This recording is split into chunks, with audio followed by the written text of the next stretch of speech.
안녕하세요. 사연에 빠지다의 DJ 민영입니다. 오늘 사연자님은 주제도 모르고 경솔한 시어머니에게 본때를 보여줬다는데요. 과연 어떤 사연인지 들어보시겠습니다. 오늘도 두 가지 사연 준비되어 있는데요. 끝까지 들어주실 거죠? 그럼 바로 시작해볼게요. 구독과 좋아요 잊지 말고 꾹 눌러주세요. 안녕하세요. 저는 40대 여자입니다. 저는 얼마 전까지만 해도 여자 나이 40이면 다 끝났다고 생각했어요.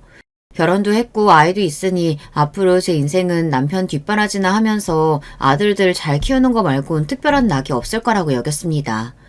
그런데 제가 잘못 생각해도 한참을 잘못 생각했더군요. 40이든 60이든 나이가 얼마나 들었든 제 인생은 온전히 제 것이었어요. 제가 행복해야 남편도 챙기고 아들도 잘 키울 수 있는 거였습니다.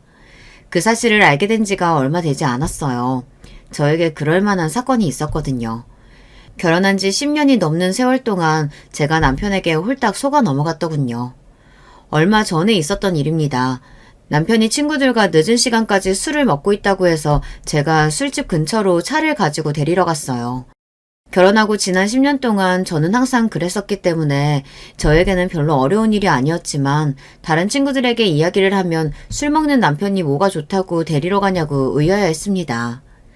하지만 저는 제가 하고 싶어서 하는 일이었어요. 그러고 싶어서 운전면허를 딴 거기도 하거든요. 남편이 연애할 때부터 친구들이랑 술을 좋아했어요. 남편이 술은 자주 먹어도 주사가 있거나 실수하는 사람은 아니었는데 딱 하나 술버릇이 술에 취하면 그 장소가 어디든 그냥 잠이 들어버렸습니다. 연애할 때 몇 번이나 술을 먹다가 아무 데서나 잠들어서 연락두절이 된 적이 있었어요. 저는 그러다 큰 사고라도 날까봐 너무 걱정돼서 그때부터 남편이 친구들과 술 약속이 있다고 하면 항상 알아서 데리러 갔습니다. 아들을 임신했을 때도 아들이 어릴 때도 항상 데리러 갔어요. 그랬으니 이제는 남편 친구들이 알아서 남편이 술에 취할 것 같으면 미리 저에게 연락을 해주기까지 했습니다. 그래서 그날도 남편 친구의 연락을 받고 근처 술집으로 데리러 갔어요. 그런데 술집에 도착해서 들어갔더니 남편도 친구들도 술집에 없더군요. 그때였어요. 술집 뒤편 공터에서 익숙한 목소리가 들렸습니다. 남편 목소리였어요. 웬일로 아직 술에 안 취했는지 친구들이랑 담배를 피우고 있는 것 같더군요. 저는 남편을 놀라게 해주려고 인기척을 내지 않고 술집 뒤편으로 들어갔습니다. 그런데 그때였어요. 듣지 말았으면 좋았을 이야기를 듣고야 말았습니다. 이윤식, 이 자식은 장가나는 진짜 기똥차게 잘 갔다니까. 처가 부자인 것도 얄미워 죽겠는데 마누라까지 착해가지고 술 취했다고 하면 매번 데리러 오잖아.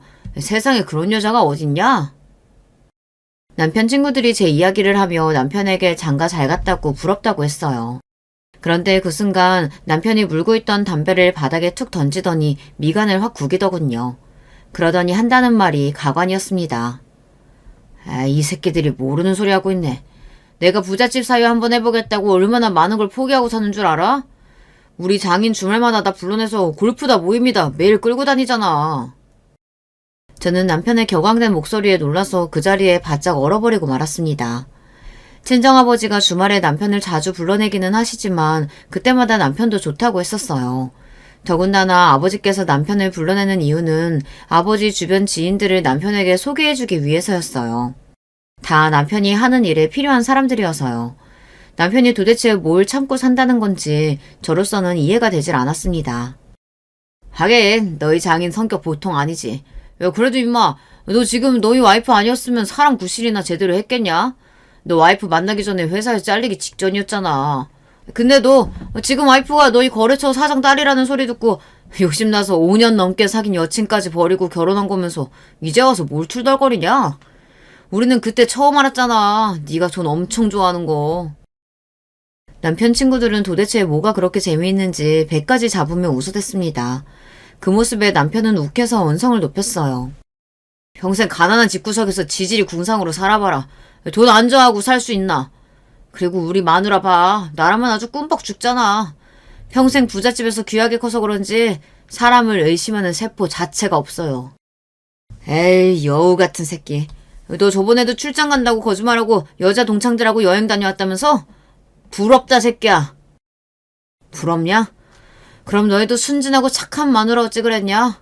우리 마누라는 말이야. 내 말이라면 똥으로 매주를 쓴다고 해도 믿는다니까. 사랑이 무슨 필요냐? 평생 장인어른이 벌어둔 돈 펑펑 쓰면서 사는 게 이게 행복이지.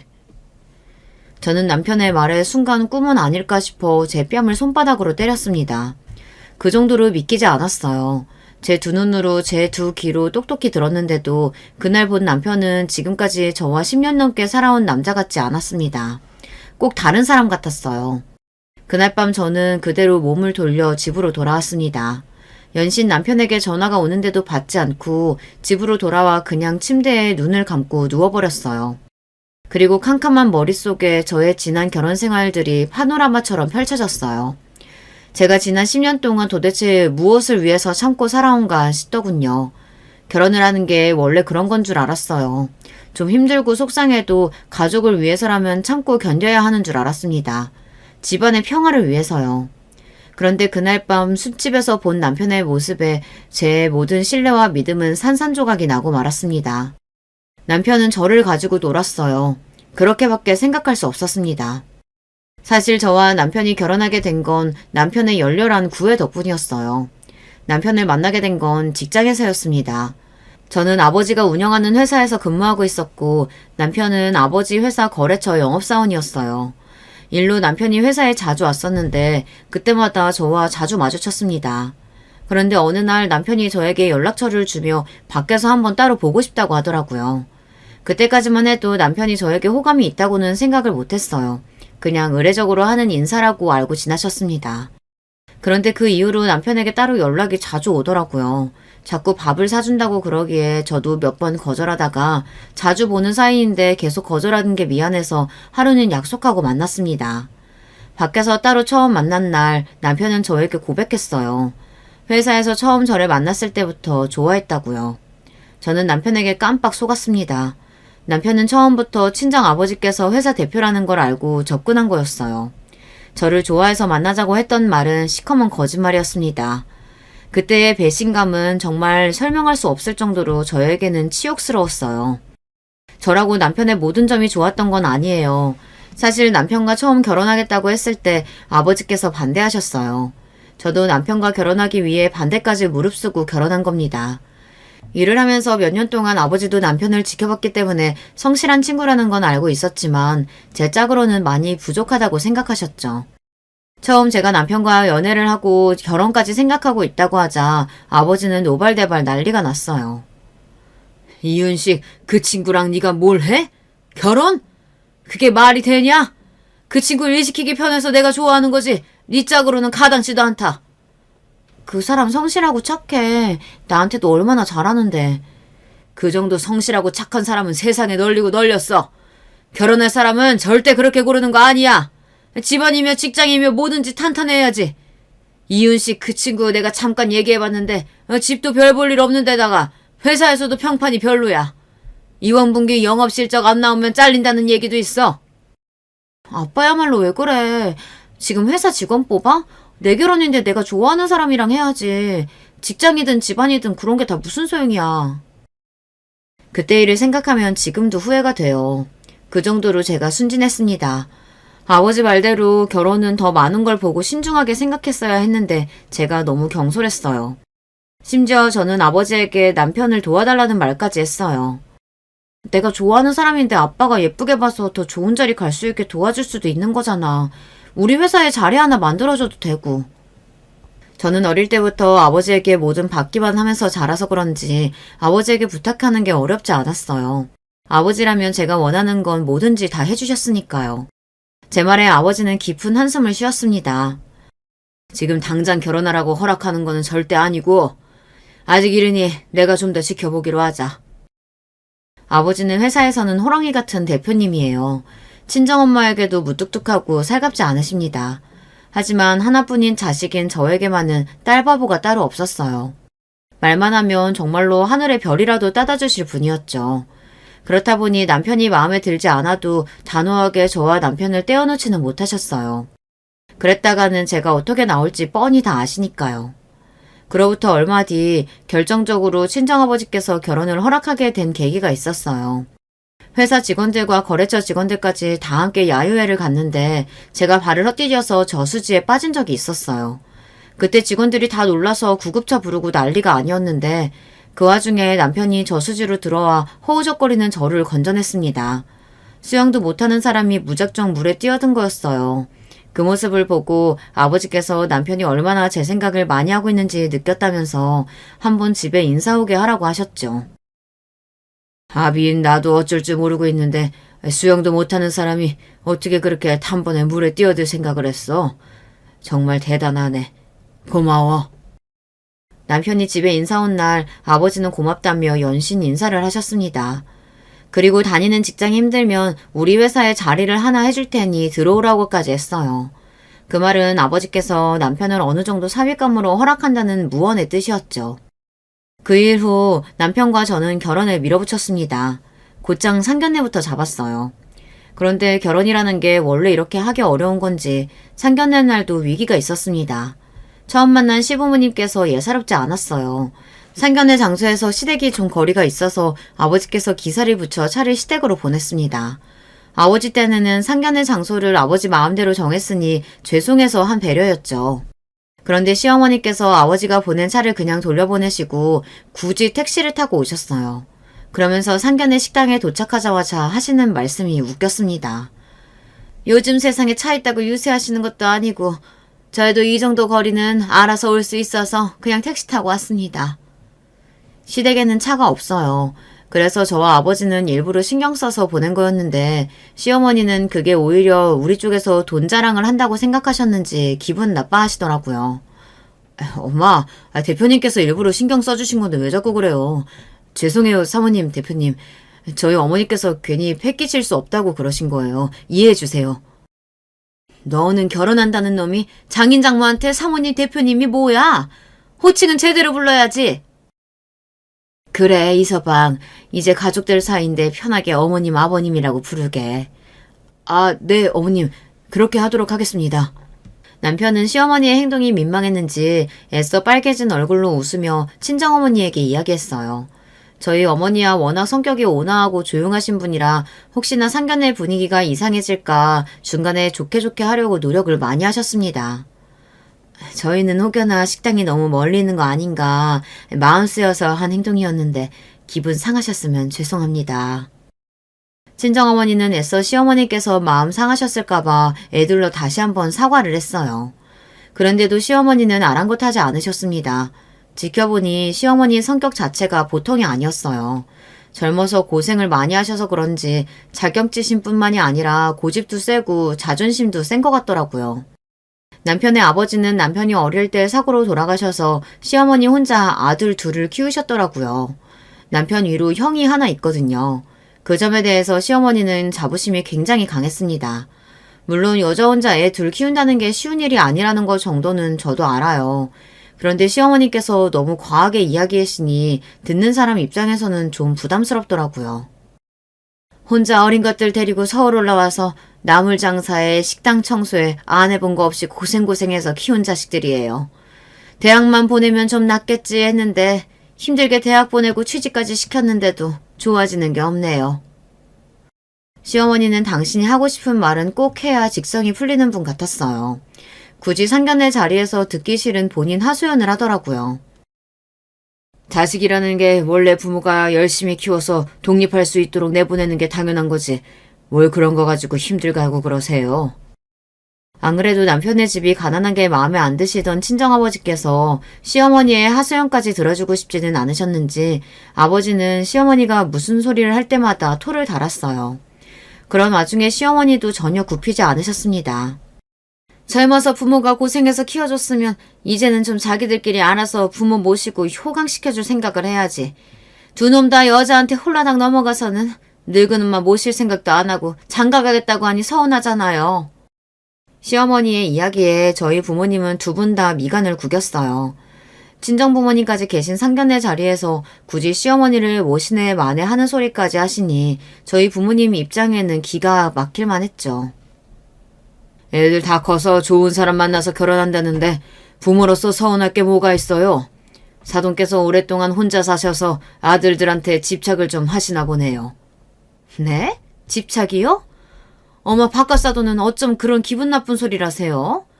그럼 남편도 없이 혼자 사는 홀어머니 버리고 아들 둘 다 따로 나가서 사는 게 맞는 말이라는 거예요?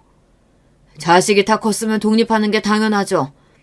이제 보니 사도께서 생각이 너무 고루하시네요. 요즘 세상에 어떤 며느리가 홀 시어머니를 모셔요? 친정아버지는 말을 돌려서 하는 분이 아니에요. 더군다나 시어머니처럼 실수하시는 분을 그냥 봐줄 사람이 아니었죠. 친정아버지의 입에서 튀어나온 고루하다는 말에 시어머니는 미간을 구기더니 인상을 팍 썼어요. 그래도 더는 할 말이 없는지 연신 헛기침만 하더라고요. 그 전에 남편에게 듣기로는 남편 위에 형이 결혼할 때도 시어머니께서 싫어하셨다고 했어요. 늙은 어미 두고 장남이 혼자 나간다고요. 시어머니의 솔직한 심정은 장남인 형이 결혼해도 혼자이신 어머니를 모시고 살 줄 알았는데 그런 소리가 일절 없으니 서운해서 한 소리일 거라고 하더군요. 그런데 몇 년 되지 않아 남편이 결혼하겠다고 하니 시어머니는 형 때와 마찬가지로 똑같은 소리를 하셨어요. 아들과 함께 살고 싶어 했죠. 저도 시어머니의 말에 순간 당황했지만 큰 문제는 아니라고 생각했어요. 시어머니가 저와 남편과 같이 살고 싶어 해도 제가 시어머니와 같이 살 생각이 전혀 없는데 뭐가 문제인가 싶어서요. 하지만 친정아버지 생각은 달랐습니다. 쥐뿔도 없는 주제에 어디서 감히 남의 집 귀한 딸 시집살이를 시키려고 하나라고 생각하셨죠. 사돈께서 잘 모르시는 것 같아서 다시 한번 말씀드리는데 요즘은 부모가 자식들이랑 같이 살고 싶으면 아파트 한 채 정도는 떡하니 해줄 정도 돼야 같이 살자고 하는 거예요. 아시겠어요? 아버지의 단호한 목소리에 순간 식당에는 정적이 흘렀습니다.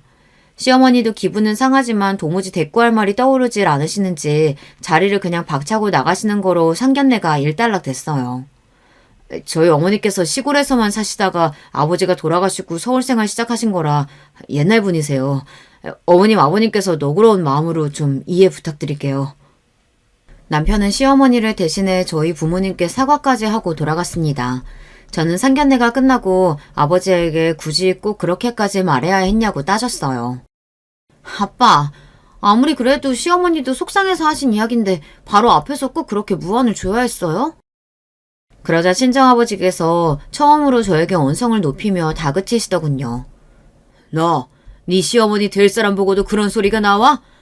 아유, 없는 집구석은 다 저렇게 이유가 있다니까.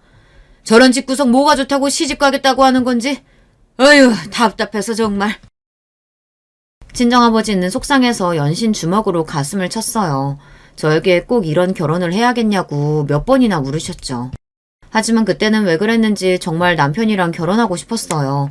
눈에 콩깍지가 제대로 씌어서 시어머니가 무슨 소리를 해도 저는 다 괜찮았습니다. 그렇게 저와 남편은 결혼했습니다. 남편과 제 사이는 전혀 문제가 없었어요.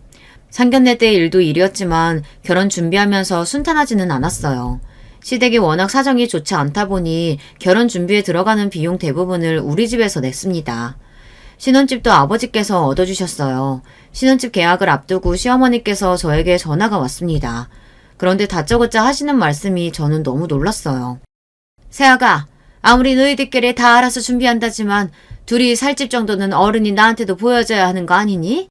어쩜 너는 며느리란 애가 이렇게 시어머니 생각을 조금도 안 하니? 이런 걸 내가 꼭 먼저 연락해야겠어? 시어머니는 마치 꼭 제가 큰 잘못을 하기라도 한 것처럼 화를 내셨어요. 저도 살면서 혼나본 경험이 별로 없다 보니 시어머니의 말에 순간 바짝 얼어버리고 말았습니다. 심지어 정말 내가 먼저 연락을 드려 같이 집을 보자고 했어야 했나 이런 생각까지 들더군요. 그로부터 얼마 뒤 남편과 저는 시어머니를 모시고 집을 보러 함께 갔어요. 그런데 믿기지 않는 일이 벌어졌습니다. 아파트에 들어서자마자 시어머니께서 갑자기 눈물을 흘리시며 우시기 시작했어요. 아이고 여보, 이것 좀 봐요. 우리 아들이 글쎄 이렇게 좋은 아파트를 샀어요. 대단하죠? 아이고, 우리 아들 정말 대견하다, 대견해. 엄마는 지금 죽어도 여한이 없다. 순간 저는 당황해서 말문이 턱하니 막혔습니다. 집을 사준 건 친정아버지인데 남편더러 대단하고 대견하다고 얼굴까지 쓰다듬으시는데 너무 황당하고 기가 막히더군요. 저로서는 시어머니의 행동이 도무지 이해가 되질 않았어요. 그런데 나중에 남편이 하는 말로는 평생 그런 집에 살아본 적이 없다 보니 어머니 딴에는 아들이 좋은 집에 살게 된 게 너무 기쁘고 감격스러워서 그러신 것 같다고 하더라고요. 저는 남편에게 이야기를 듣고도 사실 100% 이해가 되지는 않았어요. 하지만 남편까지도 눈물을 글썽이길래 이해해보려고 했죠. 저야 남편과 자라온 환경이 달라서 잘 모르지만 남편처럼 어릴 때부터 아버지 없이 힘들게 컸으면 작은 것에도 행복감을 느끼는 게 당연하니까요. 그리고 얼마 뒤 남편은 새로운 일을 시작했습니다. 처음엔 결혼하면 아버지 회사에서 근무하려고 했었는데 아버지께서 저를 생각해서라도 남편에게 일을 좀 더 가르치는 게 낫다고 판단하셨는지 아버지께서 새로 투자하는 작은 회사에 구문직을 맡기셨어요. 그때도 아버지는 남편에게 신신당부했습니다. 인서방, 내가 자네를 100% 믿고 신뢰해서 이렇게 중요한 일을 맡기는 게 아니라 자네가 앞으로 얼마나 성장할 수 있는지 가능성을 보기 위해 테스트하는 거니까 항상 긴장하고 열심히 하도록 하게. 남편이야 당연히 뼈를 묻을 각오로 열심히 하겠다고 했죠. 하지만 저는 걱정이 되기도 했습니다. 그때야 남편의 진짜 속을 모를 때니 남편도 남편 나름대로 새로운 환경이 어려울 수도 있고 하고 싶은 것이 있을 수도 있을 텐데 괜히 저랑 결혼해서 뜻하지 않은 책임감과 부담감을 가지고 사는 게 아닌가 싶어서요. 다행인 건진 모르겠지만 어찌됐든 그때 이후로는 시어머니께서 저를 대하시는 태도가 조금 달라지기는 했습니다. 그전까지는 매일 저에게 곱게 자라서 뭘 모른다, 눈치가 없다, 남편한테 잘해라 등등 잔소리만 하셨었는데 남편이 저희 아버지 덕분에 좋은 자리로 가고 나서는 시어머니도 은근 제 눈치를 보셨어요. 한 번은 그런 적도 있었습니다. 제가 아들을 임신했을 때였는데 시어머니께서 며칠 내내 전화를 하셔 먹고 싶은 게 없냐고 물었어요. 내가 다른 건 몰라도 반찬한다는 기똥차게 잘해. 동네 반찬 가게에서 오랫동안 일했었거든. 사돈이야 돈 많은 남편 만나 고생이라는 건 모르고 사셨으니 반찬이나 제대로 만드실 줄 알겠어? 우리 손주 임신해서 며느리가 고생하는데 내가 다른 건 모르겠고 말만 해. 먹을 건 내가 다 만들어줄게. 시어머니는 참 신기한 분입니다. 같은 말을 해도 은근 기분 상하게 말을 했어요. 분명 호의라는 건 알지만 항상 시어머니랑 통화하고 나면 기분이 좋지 않았습니다. 입맛도 심하고 몸도 몸살 걸린 것처럼 자꾸 늘어져서 밥맛이 없어요. 그래도 이것저것 먹고 있으니까 걱정하지 마세요. 그럴수록 더 챙겨 먹어야 애가 크는 거야. 엄마가 힘들다고 자꾸 안 먹으면 애가 작아요. 입덧도 너무 힘들고 몸도 자꾸 기운이 빠져 말할 일도 없는데 자꾸만 시어머니께서 애를 생각해서라도 밥은 꼭 챙겨 먹어야 한다고 잔소리를 하니 처음엔 저도 기분이 썩 좋지 않았습니다. 하지만 보통 시어머니들이 하는 잔소리라고 생각하기로 했어요. 친구들 말이 원래 시어머니는 며느리보다 뱃속의 손자가 항상 먼저라고 하더라고요. 그로부터 며칠 뒤 시어머니께서 반찬을 잔뜩 만들어 남편을 통해 보내셨어요. 정말 반찬 가게에서 파는 것처럼 깨끗하고 맛있게 해주셨더라고요. 저는 감사해서 잘 먹겠다고 연락을 드렸습니다. 그런데 직장 다니면서 밥을 챙겨 먹는다는 게 생각보다 쉽지 않더군요. 평소에도 초딩 입맛이라고 불리는 저다 보니 사실 시어머니께서 해다 주신 반찬이 입에 맞지 않았어요. 남편이라도 좀 먹으라고 해도 남편도 바쁘고 정신이 없으니 잘 안 먹더라고요. 더군다나 저도 몸도 무겁고 힘들어서 대충 집에 들어오는 길에 남편이랑 사 먹거나 시켜 먹었어요. 그러다 보니 시어머니께서 해주신 반찬이 냉장고에 고스란히 남아있었던 거예요. 저나 남편이 알아서 냉장고 정리를 하든 남은 반찬을 먹든 했어야 했는데 둘 다 일이 바쁘다는 핑계로 그대로 뒀습니다. 그러던 중 시어머니께서 또 반찬을 잔뜩 해서 우리 집에 오셨다가 냉장고에 남은 반찬을 보게 되신 거죠. 그 일로 시어머니는 저에게 삐져서 그날 싸온 반찬과 냉장고에 있던 반찬들까지 몽땅 다 가져가 버렸습니다. 기껏 힘들게 만들어서 바리바리 싸다 줬더니만 하나도 안 먹고 썩을 때까지 냉장고에 두는 건 도대체 무슨 생각이니? 새아기 네가 없이 살아본 적이 없어서 아까운 줄을 모르나 본데 그게 다 좋은 재료로만 신경 써서 만든 것들이야. 사람 성의를 무시해도 유분수지? 내가 다시는 반찬해오나 봐라. 어머니 죄송해요. 제가 워낙 초딩 입맛에 입이 짧아서 반찬 같은 건 잘 안 챙겨 먹어서요. 힘들게 해주셨는데 죄송합니다. 저도 제가 잘못한 건 알아서 금방 인정하고 시어머니께 잘못했다고 했어요. 그래도 시어머니는 화가 풀리지를 않으셨는지 연신 씩씩거리며 저에게 화를 냈습니다. 네가 아무리 입도 짧고 안 먹어도 뱃속에 우리 손주는 아니잖아. 엄마가 돼서 애를 먼저 챙겨야지. 요즘 애들은 아무튼 자기밖에 모른다니까. 이래서 애는 오냐오냐 키우는 게 아닌데 외동이라고 얼마나 버릇없이 키웠으면 여자애가 저 모양인지. 엄마, 그만 좀 해. 우리가 해달라고 한 것도 아니고 엄마가 마음대로 해줘놓고 왜 그렇게 생색을 내. 우리가 알아서 정리할 테니까 그냥 두고 가세요. 제 표정이 점점 어두워지자 남편도 신경이 쓰였는지 애써 어머니 앞에서 제 편을 들었습니다. 그러자 시어머니는 더 화가 나서 씩씩거렸어요. 다시는 반찬이고 뭐고 안 한다고 소리를 질렀어요. 시어머니의 행동에 저도 모르게 순간 눈물이 왈칵했습니다. 이 나이까지 살면서 우리 부모님한테도 싫은 소리 안 듣고 자랐습니다. 그렇다고 시어머니 말처럼 제가 막무가내로 버릇없이 큰 건 절대 아니에요. 한두 번도 아니고 시어머니께서 자꾸만 말끝마다 있는 집에서 컸다는 둥, 외동이라 버릇이 없다는 둥 이런 식의 이야기를 하시니 저도 욱하더라고요. 하지만 남편을 봐서 참았습니다. 시어머니에게 제가 안 좋은 소리를 들을 때마다 남편이 항상 제 편을 들어줘서 저에게 미안하다고 어머니가 뭘 몰라서 그런 거니 이해해달라고 항상 그랬거든요. 그런데 그런 말이 남편의 진심이 아니었습니다. 다 제 앞에서 잘 보이기 위한 연기였어요.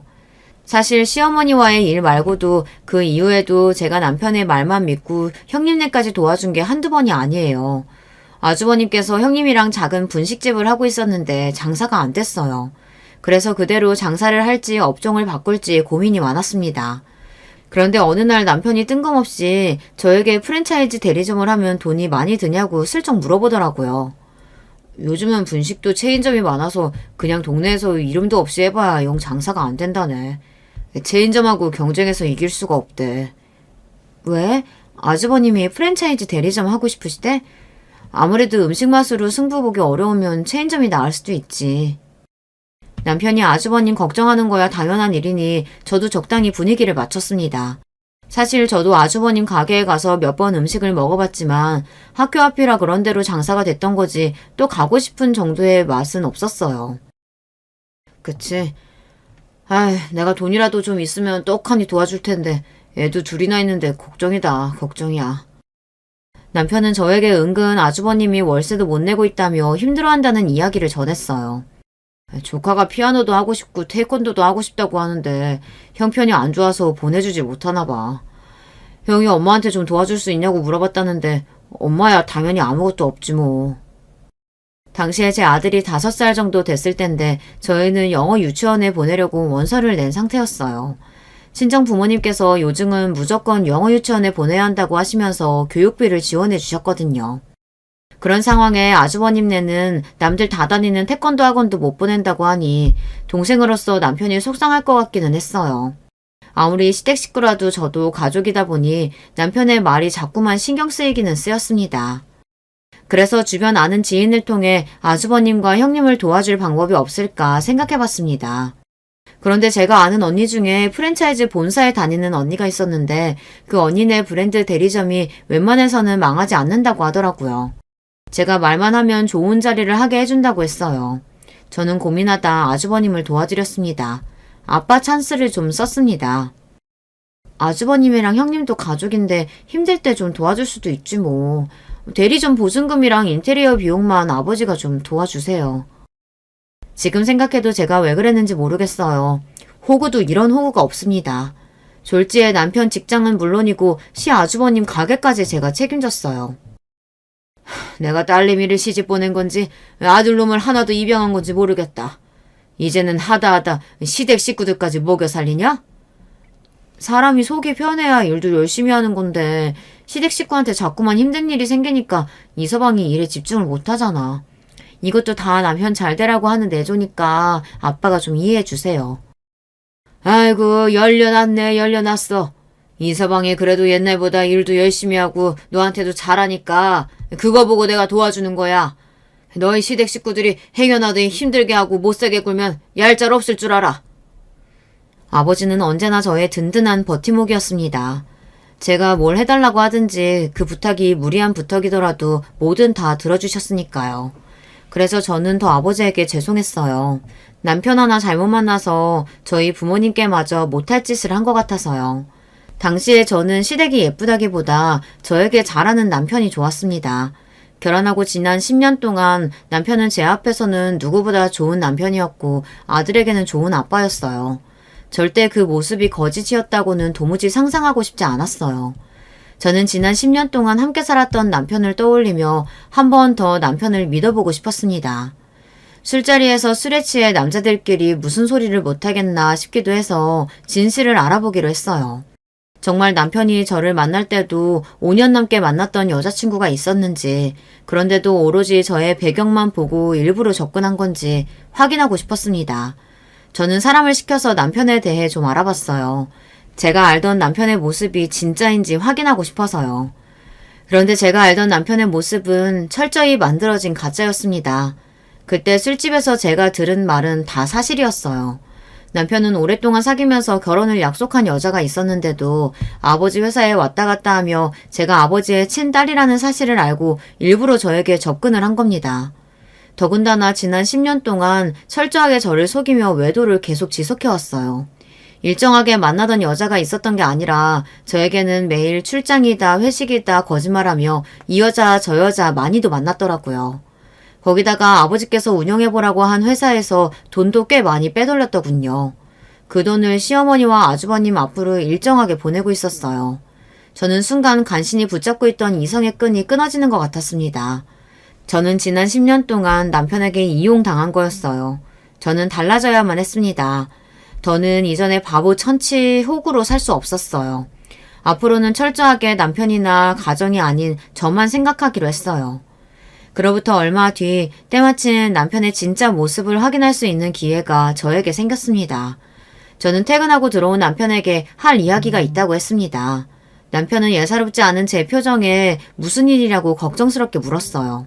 아주 다정한 얼굴로 말이죠. 아버지 회사가 망했어. 아버지 회사가 망했어.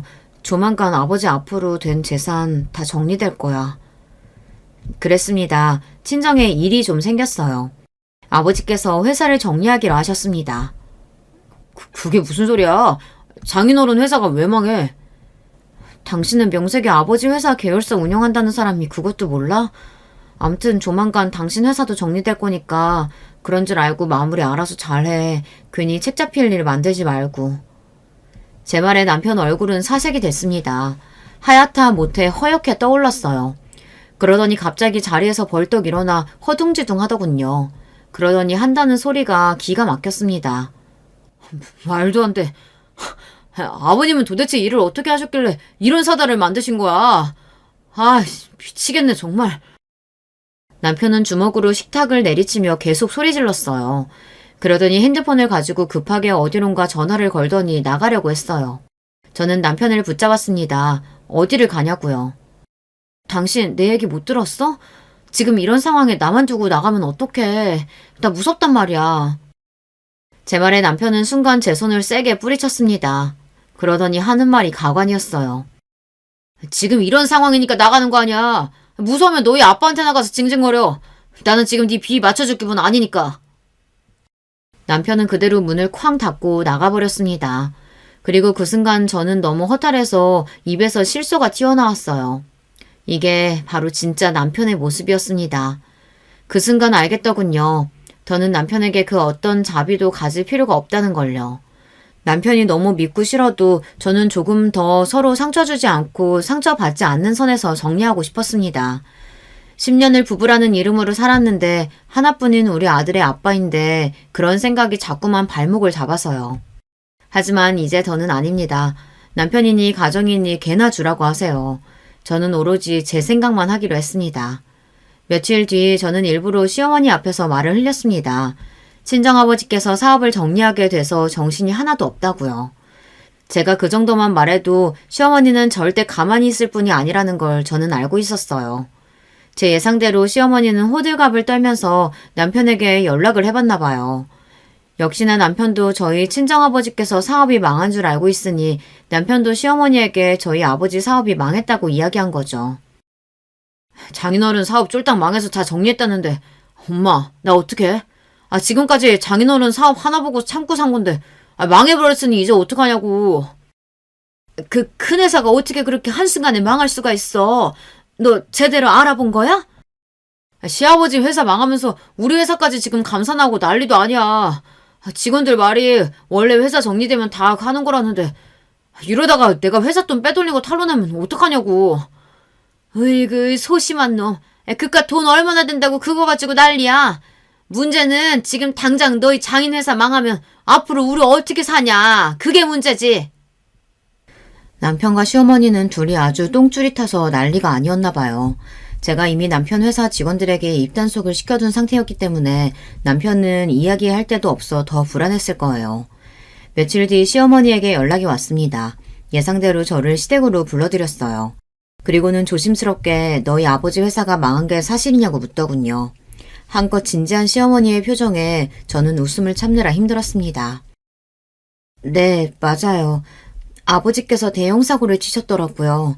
아마 곧 있으면 아버지 회사랑 그이 회사도 다 정리될 거예요. 저는 최대한 침울한 얼굴로 친정아버지께서 대형 사고를 쳤다고 말했습니다. 그러자 시어머니께서 벌거진 얼굴로 앉은 자리에서 엉덩이까지 들썩거렸어요. 화가 나서 어쩔 줄 모르는 표정으로요. 그러더니 하시는 말씀이 기가 막혔습니다. 내가 너희 아버지 건방지게 굴 때부터 진작 알아봤다. 돈 좀 있다고 그렇게 허세를 부리더니만 결국은 망했네 망했어. 아유, 망하려면 본인이나 혼자 망할 것인지 내 아들한테 피해는 왜 주는 거야? 시어머니도 역시나 본인의 바닥을 금세 드러냈습니다. 그 모습을 예상했는데도 직접 제 두 눈으로 보고 나니 몸이 바들바들 떨릴 정도로 화가 나더군요. 어머님, 지금 말씀 다 하신 거예요? 다 하기는. 너는 그 중요한 얘기를 왜 안 하고 지금까지 숨기고 있었던 거니? 네 남편 망하든지 말든지 상관없었다는 거야? 아휴, 차라리 잘 됐어. 어차피 내 아들도 너한테 오만정이란 정은 다 떨어졌다는데 이 김에 그냥 이혼해라. 시어머니는 다짜고짜 저에게 이혼하라고 소리를 질렀습니다. 순간 기가 차서 코웃음이 저절로 나오더라고요. 자기가 도대체 무슨 권한으로 저에게 이혼하라 마라인지 모르겠어요. 어머님이 뭔데 저더러 이혼하라 마라 하세요? 저희 부부 일은 저희가 알아서 할 테니까 신경 쓰지 마세요. 저도 지금까지 살면서 시어머니라면 아주 치가 떨립니다. 전에야 남편과 결혼해서 산 세월이 있으니 애를 생각해서라도 참고 살아보려고 했는데 더는 아니에요. 저도 참을 만큼 참았습니다. 저는 앞으로 또 언제 시어머니와 만날 수 있을지 모르니 일부러 이 기회에 할 말 다 하자 싶었습니다. 그 아비의 그 딸이라고 싸가지 없는 것도 유전이니? 어디 감히 시어머니 앞에서 버럭버럭 대들어? 너희 아버지가 아직도 그 잘난 사장인 줄 알아? 끈 떨어진 연주제에 어디서 큰 소리야? 시어머니는 역시나 본색을 그대로 드러냈습니다. 친정아버지께서 결혼 생활 내내 남편을 도와주는 것도 모자라 아주버님까지 챙겼을 때는 찍소리도 안 하고 가만히 있더니만 아버지께서 망했다는 말 한마디에 태도가 180도 변해버렸더라고요. 거기다가 시어머니는 준비성도 철저한 분이었어요. 갑자기 자리에서 벌떡 일어나더니만 서랍에서 웬 종이봉투를 꺼내더군요. 그러더니 저더러 다짜고짜 도장을 찍으라고 했습니다. 너 같은 며느리 더는 필요 없으니까 여기 이혼 서류에 당장 도장 찍고 내 손주 내놓고 나가. 사람이란 참 간사합니다. 그 와중에 시어머니는 이혼 서류까지 미리 준비해두고 남편 이름에는 도장이 다 찍혀있더군요. 거기다가 손주까지 놓고 나가라고 저에게 엄포를 놓더군요. 저는 어이가 없어서 실소가 흘러나왔습니다. 제 미소에 시어머니는 미간을 잔뜩 찌푸리더니만 지금 웃음이 나오냐고 저에게 소리를 또 질렀어요. 손수 이혼 서류까지 준비해주시고 고맙네요. 그 인간이랑 이혼할 생각하니까 저도 모르게 웃음이 절로 나오네요. 좋아요. 저도 바라던 바예요. 도장 바로 찍어드릴게요. 대신 우리 준혁이는 절대 안 돼요. 내 새끼는 내가 데려갈 거예요. 쥐뿔도 없는 년이 애를 어떻게 데려간다 그래? 너 잊었나 본데 너 이제 거지야. 평생 너 뒤치다거리만 하던 부모도 망한 마당에 네가 무슨 수로 애를 키운다 그래? 시어머니는 제 말은 듣고 싶지도 않다는 듯 고개를 절레절레 흔들며 조용히 하고 빨리 이혼 서류에 지장이나 찍으라고 했습니다. 그러면서 인주를 저에게 들이댔어요. 저는 시어머니의 뻔뻔한 모습에 다시 한번 치가 떨렸습니다. 하지만 이제 더는 화낼 힘도 없었어요. 빨리 다 마무리하고 싶었습니다. 저는 이때다 싶어 시어머니가 들이댄 이혼 서류에 지장을 찍고 자리에서 벌떡 일어나 허리를 곧게 폈습니다. 자꾸 말끝마다 쥐뿔도 없다고 하는데 뭘 좀 대단히 오해하신 것 같아요. 우리 아버지 대형 사고 쳤다는 게 설마 아예 사업이 망한 줄 아시는 거예요? 어머 웬일이야. 단단히 잘못하셨네. 저는 전혀 달라진 표정으로 깔깔 웃으며 시어머니를 비웃었습니다. 그러자 시어머니는 그런 제가 이해가 안 된다는 듯 인상을 썼어요. 네가 이제 아주 미쳤구나. 이게 다 무슨 소리야. 너희 아버지 망한 거 내가 다 아는데. 망한 게 아니라 최근에 외국계 유명 기업에서 아버지 회사를 1,000억에 매각했어요. 동남아 전역의 아버지 회사에서 만든 브랜드가 매장에 쫙 깔리기로 했거든요. 그래서 아버지 회사 팔기로 한 거예요. 그랬습니다. 아버지께서 의류 사업을 크게 하셨는데 아버지 회사에서 새로 런칭한 브랜드가 동남아랑 중국에서 유명해지며 아예 외국계 회사에서 매각 제의가 들어왔어요. 동남아 전역과 중국에 매장을 만든다고요. 아버지도 이제 연세도 있으시니 쉬시면서 자식들 편하게 살게 해주시겠다고 곧바로 매각을 결정하셨습니다. 이제 어머니와 여행도 다니고 주말 농장 같은 것도 하면서 편하게 살고 싶으시다고요. 그 소식을 알게 되자마자 저는 머릿속에 계획이 번뜩였어요. 남편에게 한 방 제대로 먹이고 이혼할 명분을 찾고 있었는데 이것만한 게 없다 싶었죠. 남편이 저를 사랑하지도 않으면서 친정 재산만 보고 결혼했다는 걸 알게 된 순간부터 저는 이를 바득바득 갈았습니다. 어떻게 하면 남편과 시댁 식구들에게 절망감을 안겨주고 영원히 빠이할 수 있을까 싶어서요. 그래서 일부러 아버지가 사업이 망한 것처럼 몰고 간 겁니다. 사랑 없이 재산만 보고 결혼한 인간이 가난해진 저와 더 살고 싶을 리 없으니까요. 이게 다 무슨 소리야? 1,000억 매각이라니? 그런 중요한 얘기를 왜 이제야 해? 너희 집안 망한 거 아니었어? 망하기는 우리 집이 왜 망해요? 어머님 댁처럼 지지리도 없는 집구석이나 망하는 거지. 암튼 이혼 서류 준비는 다 끝난 것 같으니까 접수는 저희 쪽 변호사한테 알아서 하라고 할게요. 그럼 저는 이만. 저는 시어머니 손에 들려있던 이혼 서류를 획 뺏어서 들고 자리에서 일어났습니다. 제 행동에 시어머니는 안절부절 난리가 났어요. 그러더니 핸드폰으로 남편에게 전화를 걸려는 것 같더라고요. 어머어머 애미야, 그게 무슨 소리야? 망한 게 아니면 말이 달라지는 거지. 얘 잠깐만, 네 남편 금방 오라고 할 테니까 잠깐만 기다려. 저는 이미 현관까지 다 걸어갔는데 시어머니는 짧은 다리로 불이 나게 따라왔어요. 그러더니 잠깐만 기다려달라고 애원을 했습니다. 저는 시어머니의 손을 세게 뿌리쳤어요. 웃기고 있네. 내가 지금까지 당신들 하늘 짓거리 모르고 있는 줄 알아? 지금까지 바보처럼 허구해줬으면 이쯤에서 고마운 줄 알고 나가 떨어져. 저는 세상에서 가장 못된 표정을 지어 보이며 시댁을 나섰습니다. 그리고 곧장 아버지 담당 변호사에게 이혼 서류를 접수했어요. 저는 속이 다 시원했습니다. 그 이후 어떻게 됐냐고요? 남편 회사는 아버지 회사가 매각되면서 자연스레 정리됐어요. 회사의 다른 직원들은 대부분 인계돼서 외국계 회사로 합병이 됐습니다. 남편만 제외하고 말이죠. 그리고 시 아주버님이 운영하던 프랜차이즈 분식집도 정리했습니다. 당연히 친정아버지께서 투자한 가게인데 이혼하면 정리가 되는 거죠. 그리고 저와 남편이 살던 집도 내놓고 저는 아들과 함께 친정으로 들어왔습니다.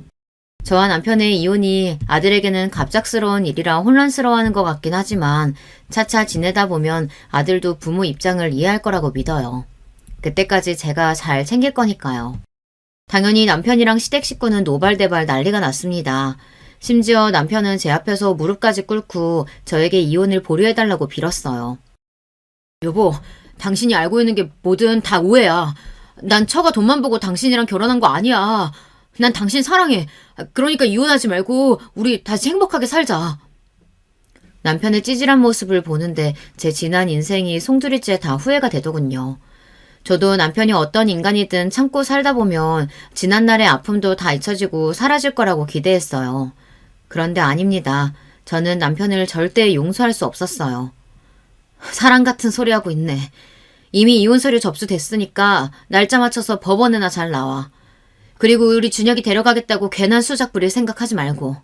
내가 벌써 당신이 지금까지 나랑 살면서 외도하고 우리 아버지 돈 횡령하고 그거 시댁에 갖다 준 증거 다 찾아서 법원에 같이 냈으니까. 저는 다신 찾아오지 말라고 엄포를 놓고 남편을 내쫓아 버렸습니다. 남편은 끝까지 제 바지가랑이를 잡으면서 살려달라고 울부짖었지만 소용없었습니다. 제발 여보, 당신이 날 어떻게 생각하든 한 번만 용서해주면 내가 평생 당신의 개로 살게. 그러니까 제발 이혼만 보류해줘. 개 같은 소리 하고 있네. 당신이야말로 그만 월월 짓고 내 집에서 나가. 저와 남편은 장장 1년에 걸친 소송 끝에 이혼하고 완벽한 남남이 되었습니다. 이혼하는 과정에서도 입에 담기도 싫을 정도로 더러운 일들을 많이 겪었어요. 남편이 순순히 이혼 안 해주려고 발악을 했거든요. 그 과정에서 저는 남편과 시댁 식구들에게 조금의 미련도 남지 않을 정도로 오만 정이 다 떨어졌습니다. 결국은 저는 조금의 재산도 뺏기지 않고 남편과 이혼했습니다. 아들 양육권도 당연히 제가 가져왔고요. 남편의 횡령 혐의도 확인돼서 남편은 벌금형까지 받았습니다. 그렇게 저의 10년 결혼 생활이 막을 내렸습니다. 사실 이혼 소송을 하는 지난 1년 동안 저는 피가 말릴 정도로 힘든 전쟁을 치렀어요. 세상의 모든 사람이 싫어질 정도로 쉽지 않은 일이었습니다. 하지만 이혼을 통해 잃은 것만 있는 것은 아니에요. 나에게 정말 소중한 것, 내가 원하는 것, 그게 무엇인지 정확하게 알았어요. 이제부터가 정말 시작이라는 느낌이 듭니다. 저는 앞으로 저와 저의 아들의 인생만을 생각하며 앞만 보고 달려가기로 했어요. 저에게는 누구보다 든든하고 누구보다 감사한 부모님이 계시기 때문에 뭐든지 해나갈 수 있을 거라는 확신이 듭니다. 저에게 앞으로 기죽지 말고 뭐든 해나갈 수 있을 거라는 응원의 글 여러분께서 댓글로 남겨주시면 저에게 많은 힘이 될 것 같습니다. 끝까지 저의 이야기 들어주셔서 너무 감사해요. 저의 사연이 어떤 분들에게는 큰 힘이 될 수 있기를 바라겠습니다. 감사합니다. 여러분, 두 번째 사연 시작하기 전에 좋아요, 구독 꼭 눌러주실 거죠? 그럼 두 번째 사연 바로 시작합니다. 안녕하세요. 저는 일남 일녀를 둔 60대 할머니입니다. 최근 1년 사이 저의 행복은 지옥에서 되찾아온 딸과 함께 마크라메 공방을 다니는 것이랍니다. 그날의 상처로 딸이 아직 말은 하지 못했지만 마크라메를 배우기 시작하며 외부와 소통을 시작했어요. 밖에 나가는 게 두렵기만 하던 딸이 조금이지만 한 발씩 밖으로 나서는 모습을 보면 눈물이 앞을 가립니다. 거기다 딸의 분신이기도 한 손녀가 막 걸음마를 시작해 정말 세상의 행복이 다 우리 집으로 몰려든 건 아닐까 싶은 생각이 든 정도입니다. 하지만 이런 행복을 손에 넣기까지 정말이지 너무 많은 일들이 있었어요. 저와 남편은 대학 시절 처음 알게 됐습니다. 제 나이 또래가, 그것도 여자가 대학을 졸업한다는 게 당시엔 보통 일이 아니었어요. 제 고등학교 동창들 중에서도 졸업만 겨우 한 친구들이 대부분이었죠. 하지만 당시 제 꿈은 학교 선생님이 되는 거였어요. 그래서 집안 반대에도 불구하고 대학 진학을 했습니다. 남편은 경영학 전공이었는데 대학 동아리 모임에서 알게 된 친구로부터 소개를 받았어요. 남편 집은 사업체를 여럿 운영하고 있었어요. 지금 말로 금수저 정도까지는 아니더라도 은수저는 되지 않았을까 싶네요. 남편은 야망도 컸고 그에 맞는 능력도 있는 남자였죠. 항상 모든 일에 자신감이 넘치고 자신이 하는 일엔 확신이 강한 사람이었죠. 제게 전혀 없는 그런 모습에 매력을 느낀 저는 남편의 데이트 신청에 흔쾌히 동의했고 그것이 시작이었습니다. 물론 사귀는 동안 싸움도 정말 많았어요. 남편과 저는 성격이 정반대였거든요. 특히 무슨 섭섭한 일이 있을 때 남편은 그 자리에서 바로 얘기를 하는 편이라면 저는 꾹 참았다가 한 번에 터뜨리는 편이었거든요. 그래서 남편이 저를 향해 너무 답답하다고 말했습니다. 남편과 제 사이엔 딸과 아들 하나씩 있었어요. 딸아이가 첫째, 둘째가 아들이었죠. 오늘 이야기의 주인공이기도 한 제 딸은 어릴 때 가장 좋아했던 장난감이 피아노였어요. 어린이날 선물로 받은 피아노를 정말이지 하루 종일 가지고 놀더군요. 그래서 6살 되던 해에 피아노 학원을 보냈는데 선생님께서 재능이 있다고 칭찬하셨습니다. 그게 계기가 돼서 딸아이는 피아노를 전공했습니다. 하지만 딸이 대학교에 입학한 지 얼마 되지 않은 시점에 남편 회사가 부도를 맞았습니다. 남편이 어떤 일을 어떻게 하고 있는지 아는 게 하나도 없어서 제겐 마른 하늘의 날벼락이었습니다. 남편은 평소 자신감이 넘쳤던 것만큼 이 상황을 받아들이지 못했어요. 그리고 정신적 충격은 육체를 지배했고 결국 쓰러졌죠. 병원에 누워있는 남편을 보며 오만 가지 생각이 들었어요. 하고 싶은 말을 꽁꽁 싸매고 있는 사람은 저였지 남편이었던 적은 한 번도 없었는데 왜 그런 중요한 일을 혼자서만 그렇게 발버둥치며 해결하려고 했을까? 원망스럽기도 했지만 빨리 자리를 털고 일어나길 간절히 소망했지요.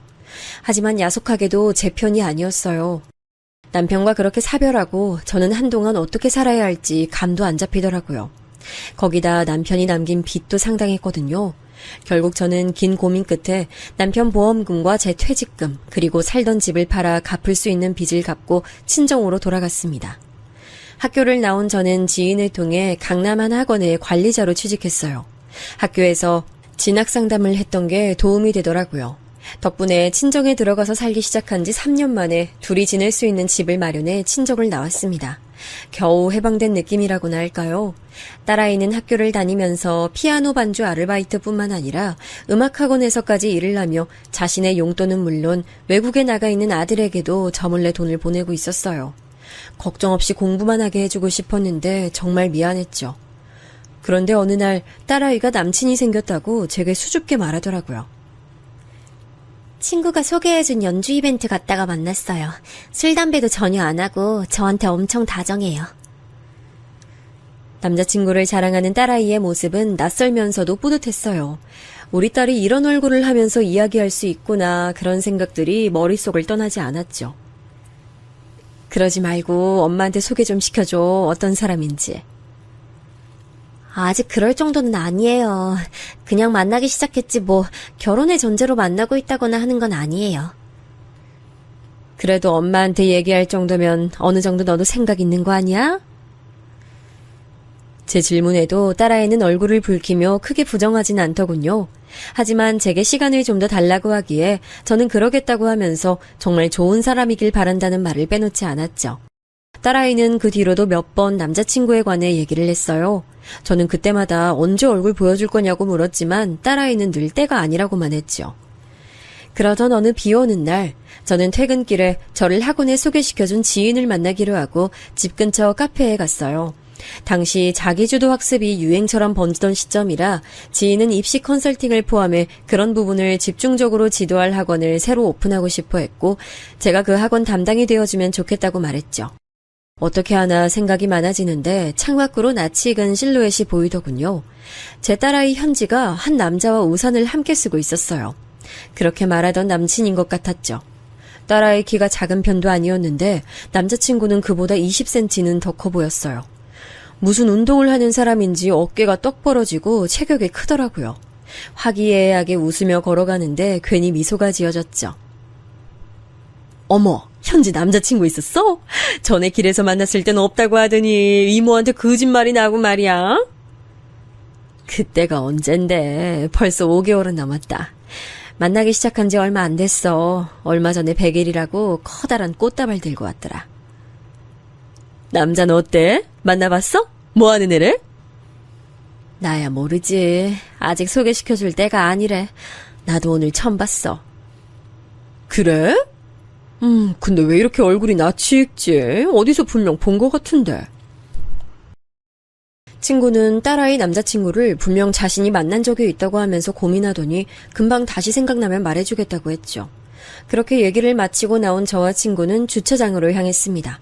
저야 걸어가면 금방이라 괜찮다고 했지만 친구는 비도 오는데 어떻게 그냥 보내냐고 하면서 굳이 제게 차를 태워주겠다고 했죠. 친구를 따라 차로 향하는데 방금 본 딸아이 남자친구가 주차장으로 들어오고 있더라고요. 여기 차를 세워뒀었나 보다 하는데 큰 소리로 전화통화를 하면서 어디론가 걸어가고 있었죠. 진짜 내가 제대로 체크하라고 했잖아. 일 자꾸 그따위로 할 거야? 돈 받았으면 돈값 하라고. 진짜 좋게 말할 때 제대로 해라. 박살내기 전에. 알아들었어? 험악한 분위기로 거친 말을 내뱉는 모습에 방금 내가 본 사람이 맞나 싶은 생각이 들었죠. 딸아이의 남자친구가 멈춰선 곳은 저처럼 차에 관심이라고는 쥐뿔도 없는 사람도 단박에 알아볼 수 있는 차량 앞이었어요. 몇 번 봤지만 벤츠가 확실하더군요. 친구도 알아보고는 무슨 벤츠를 몰고 다니느냐고 깜짝 놀랐고요. 친구는 차에 관심이 많은 편이라 보자마자 프리미엄이 확실하다고 하며 제게 딸아이 남자친구 하는 일이 뭐길래 저런 차를 몰고 다니냐고 물었죠. 현지 또래라고 하지 않았어? 그럼 아직 20대란 소리잖아. 뭐하는 집이길래 저런 차를 몰고 다니는 거래? 너 진짜 들은 거 없어? 내가 더 궁금하다. 도대체 이게 다 무슨... 빨리 집에 가자. 가서 좀 물어봐야겠어. 친구는 고개를 절레절레 흔들며 나중에 알려달라 말하고는 저를 집 앞에 내려줬어요. 저는 들어가자마자 딸아이를 불러 남자친구에 대해 물었죠. 여전히 딸아이는 대답을 회피하고 있었지만 이번만큼은 저도 물러서지 않았어요. 네가 조심스럽다는 건 알겠는데 어떤 남잔지 적어도 무슨 일 하는지 나도 알아야지. 당장 소개시켜달란 말 하는 것도 아닌데. 딸아이는 망설이더니 어렵게 입을 열었어요. 제 예상과는 너무나도 다른 소리에 깜짝 놀랐습니다. 대학원 다니면서 취업 준비하는 사람이에요. 아직 직장 못 구해서 엄마한테 얘기를 못 하겠더라고요. 그래도 이번에 취직기간에 면접을 여러 군데 봐둬서 취직되면 엄마한테 당당하게 소개하려고 했죠. 취준생이라고? 그럼 집안은? 남친 부모님은 무슨 일 하시는데? 어머니는 갤러리에서 일한다고 하셨고 아버지는 회사 임원이라고 하던데요? 엄마, 갑자기 왜 이런 거 물으세요? 딸아이는 정말 아무것도 모른다는 얼굴을 하고 있었어요. 순간 딸아이가 만나고 있다는 사람이 사기꾼은 아닐까 싶은 생각이 들었죠. 뉴스에도 많이 등장하잖아요. 연인관계라는 특수 상황을 이용해 돈을 뜯어내는 인간들. 딸아이도 피해자 중 하나는 아닐까 불안해졌어요. 저는 솔직히 방금 있었던 일들에 관해 이야기하면서 혹시 딸아이에게 돈을 요구한 적은 없는지 물었죠. 그런 사람 아니에요. 저한테 돈 얘기는 꺼낸 적도 없고요. 깜짝 놀라면서도 고민이 많은 얼굴로 확인해 보겠다고 하더군요. 그 일이 있고 한동안 딸아이는 남자친구에 관해 한마디도 하지 않았습니다. 저 역시도 따로 재촉하지 않았고요. 그렇게 몇 달의 시간이 흐르고 딸아이는 제게 남자친구를 집으로 데려와도 되겠냐 물었어요. 저는 그동안 별다른 얘기가 없기에 두 사람 사이에 변화가 있을 것이라고 생각했는데 남자애가 제게 꼭 하고 싶은 말이 있다고 했다더라고요. 저는 흔쾌히 집으로 오라고 말했죠. 제게 할 말이라는 게 무엇인지도 듣고 싶었고 어떤 아이인지 제대로 보고 싶은 마음도 컸고요. 약속한 날이 되자 은근 긴장되더군요. 친구들은 남자를 보려면 술을 먹여야 한다고 했지만 딸아이에게 술과 담배를 일절하지 않는다는 소리를 들어서 그건 안 되겠더라고요. 없는 솜씨까지 부려가며 식사 준비를 했더니 때마침 아이들이 들어오는 소리가 났습니다. 그날 주차장에서 봤던 남자애가 양손에 커다란 종이 가방과 꽃바구니를 하나씩 들고 들어왔죠. 가까이서 보니 훨씬 더 키 크고 덩치도 있더라고요. 제가 체구가 작은 편이라 그런지 뭔가 압도적인 느낌도 들었어요. 딸아이의 남자친구가 또래치고는 무거운 목소리로 제게 인사를 하며 꽃바구니를 내밀 때까지도 저는 한마디도 못했죠. 정신을 번쩍 차린 것은 딸아이의 헛기침 소리 덕분이었어요. 저는 키가 너무 커서 놀랐다는 말과 함께 식사부터 하자고 했죠. 딸아이 남자친구는 가리는 것 없이 정말 맛있게 먹어줬어요. 요리한 사람이 기분 좋을 정도로 말이죠. 그렇게 식사를 마치고 거실로 자리를 옮긴 뒤 남자친구 아이는 제게 어머니라고 불러도 되겠냐고 하더니 조금의 망설임도 없이 제게 사과부터 하더군요. 어머니, 죄송합니다. 제가 현지 만나면서 솔직하게 다 얘기 못했던 것도 사실입니다. 끝까지 속일 생각은 아니었습니다. 죄송합니다. 나한테 미안할 일은 아니죠. 어떤 사정인진 모르지만 그 부분은 딸아이랑 얘기를 해야 하지 않겠어요? 당사자랑 얘기를 해야지요. 얘기 들었고 난 이해했어요, 엄마. 충분히 그럴 수 있겠다는 생각 들었고. 그럼 더더욱 나한테 사과할 문제는 아닌 것 같네요. 딸아이 남자친구는 자신의 본가가 한남동에 있다는 말로 시작하더군요. 한남동이라면 TV에서도 자주 나올 정도로 유명한 동네잖아요. 연예인들은 물론 돈 좀 있다 하는 사람들이 모여 사는 곳이었죠. 이야기 들어보니 딸아이가 제게 알려준 부모님 직업이 틀린 건 아니더라고요. 딸아이 남자친구의 어머니는 갤러리를 소유하고 계신 분이었고 아버지는 임원 중에서도 가장 높은 자리에 앉아있는 사람일 뿐이었죠. 저는 말로만 듣던 금수저가 바로 이 남자아이를 말하는 게 아닐까 싶은 생각이 들었습니다. 그 남자아이가 돌아가고 나서 저는 여러 가지 고민이 됐습니다. 과연 두 사람이 결혼한다고 하면 허락을 해야 할까 하는 부분이었어요. 다들 아시겠지만 결혼이라는 게 어디 두 사람만 좋아서 되는 일인가요? 전혀 모르는 두 집안이 결혼이란 제도로 묶이는 것이다 보니 집안도 보고 결혼해야 한다고 말하는 사람들도 적지 않잖아요.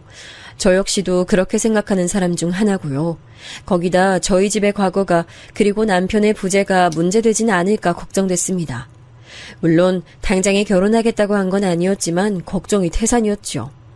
근데 제 걱정과는 전혀 무관하게 두 아이는 너무 잘 만났고 결혼까지 쭉쭉 이어지더군요. 사돈도 딸아이를 무척이나 예뻐해 주셨고요. 제가 생각했던 것들은 그냥 드라마 속에서나 있는 일이구나 싶었죠. 결혼식은 정말 어마어마했습니다. 무슨 사람들이 그렇게 많이들 모이는지 다들 신랑 측 사람들이라 살짝 주눅들기도 했죠. 딸아이 결혼 소식을 접한 친정 식구들은 꽤 큰 충격을 받은 얼굴을 했었는데 결혼식장 와서는 아주 입까지 떡 벌어져서는 말도 못하더군요. 특히 오빠는 제게 사돈 어른을 소개시켜달라고 할 정도였고요. 결혼식 이후에도 아이들은 여기저기 인사드리러 다니기 바빴어요. 그때였어요. 친구가 슬쩍 제게 다가와 할 말이 있다고 했죠. 카페에서 함께했던 친구요. 나 네 사위 어디서 봤는지 기억났어. 계속 긴가민가 했는데 오늘 보니까 알겠네. 그때 기억 안 난다고 한참 그러더니. 그래, 어디서 봤는데? 너 있는 학원, 그 학원 건물주잖아. 세상에 인상 너무 달라서 기억을 못했나 봐. 계약할 때 진짜 엄청 무서웠거든? 술 냄새도 장난 아니었고. 근데 곁에 있는 친구 보니까 기억이 확 나네. 술? 술도 담배도 전혀 못하는데? 착각한 거 아니야? 아닌데. 술이 덜 깼다고 하면서 엄청 짜증내면서 계약하러 왔었는데? 그때 펜 잘 안 나온다고 집어던져서 내가 똑똑히 기억해. 너도 알잖아. 박가부동산 할아버지. 그 할아버지한테 펜 하나도 제대로 준비 못하냐고 엄청 욕을 하는데 얼마나 무서웠는지 몰라. 저는 친구 말에 깜짝 놀라면서도 사위가 그런 행동을 했다는 게 전혀 믿어지지 않았어요. 그렇다고 친구가 제게 거짓말을 할 리도 없고 말이죠. 제 표정이 급 어두워지자 친구는 과거 얘기라고 하면서 괜히 얘기를 꺼낸 것 같다고 미안해했죠. 하지만 이미 들어버린 이야기를 모른 척하기란 쉽지 않았어요. 그런 이야기를 들어서 그런지 제 시선은 자꾸 딸아이와 사위를 향해 가더라고요. 자리가 자리인 만큼 술을 권하는 사람들이 있었어요. 사위는 넙죽넙죽 잘만 받아 마시고 있었고요. 그런 사위를 보는 딸아이의 얼굴은 저만큼이나 불안해 보였습니다. 그때였어요. 건장한 남자들이 딸아이와 사위 곁으로 오더니 뭐라고 얘기하고는 데리고 나가더라고요. 딸아이는 제자리로 오더니 일정이 바뀌어서 신혼여행지로 빨리 출발하게 됐다며 여기서 인사를 해야 할 것 같다고 하더군요. 불안했지만 저는 알겠다, 조심히 다녀오라고 했죠. 결혼식 마치고 돌아와서도 친구 얘기가 자꾸 머릿속에 남았어요. 그리고 술을 물처럼 마시던 사위의 얼굴도 생각나고요. 저는 뜬 눈으로 딸아이 전화를 기다렸습니다. 잘 도착했다는 행복한 딸아이 목소리를 듣고 나서야 안도의 한숨을 내쉴 수 있었어요. 신혼여행에서 돌아온 딸아이는 세상 행복한 얼굴을 하고 있었어요.